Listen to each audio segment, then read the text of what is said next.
अस्सलामुअलैकुम, welcome to Pakeezah kitchen. कैसे हैं आप तमाम लोग? उम्मीद करती हूँ खैरियत से होंगे। तो आज मैं आपके साथ नमकीन पेशावरी गोश्त की ओरिजिनल रेसिपी शेयर करने के लिए आई हूँ। तो ये किस तरह से रेडी होता है, इसकी असल रेसिपी आज आपके साथ शेयर करेंगे।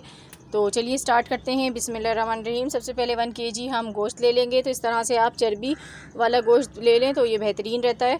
तो ये 1 kg गोश्त है, इसको हमने वॉश कर लिया है। इसके बाद हमने प्रेशर कुकर में इसको पकाने लगी हूँ। तो प्रेशर कुकर में हमने ऑयल डाला है और बहुत ही कम ऑयल यूज़ करना है इसमें, क्योंकि ये जो गोश्त होता है इसमें से ख़ुद अपनी चिकनाई रिलीज़ होती है। तो इसमें ज़्यादा जो है तेल यूज़ नहीं होता है। तो इसको आपने डालने के बाद फ्राई करना है। हमें इसको इतना फ्राई करना है गोश्त को कि इसका पानी जो है वो खुश्क हो जाए। इसके बाद लहसुन अदरक का पेस्ट इसमें ऐड करेंगे, 1/2 टेबल स्पून। तो ये डाल के भी आपने 2 से 3 मिनट तक लहसुन अदरक के साथ भी इसको फ्राई करना है।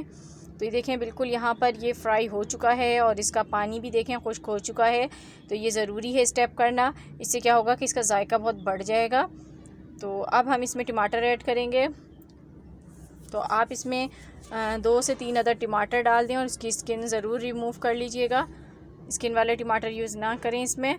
और ये डालने के बाद हम इसमें नमक यूज़ करेंगे, क्योंकि इसमें ज़्यादा स्पाइसेस नहीं जाते हैं, बहुत कम स्पाइसेस यूज़ होते हैं।